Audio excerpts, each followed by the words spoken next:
Dr. Seidman, can you recall what happened on that particular day, that particular evening, the sights, the sounds, the smells that are still 50 years later seared into your memory?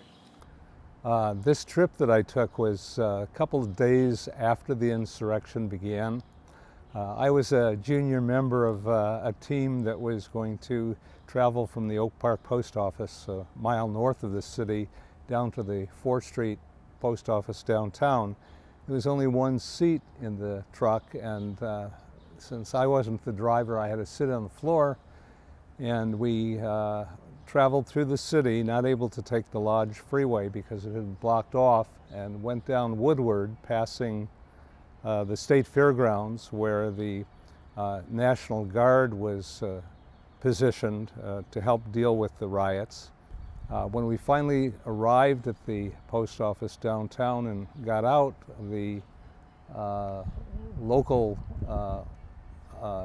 workers were helping to unload the truck, and they inspected the front of the truck and realized that we had taken 2 bullet holes on the way down to the post office. Anything that still stays with you, that stands out, maybe serves as a lesson or a reminder or maybe a hope or an inspiration for that matter?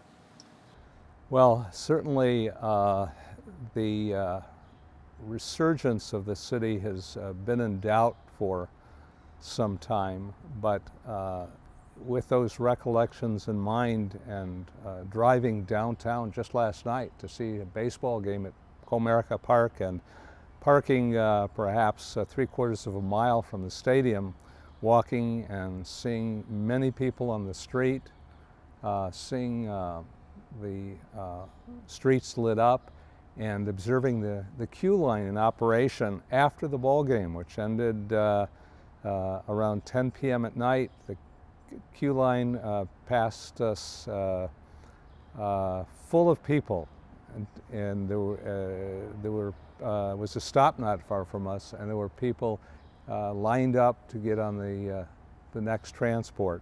The events that happened, I think, were a social wake-up call.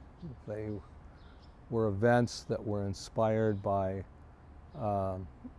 social and economic conditions in the city of Detroit, which also reflected events happening in other large metropolitan areas in the country, where there simply wasn't sufficient recognition by the local populace and by government and other institutions that might have provided remedy to the discord that was going on in the city preceding the riots, or whatever you want to call them.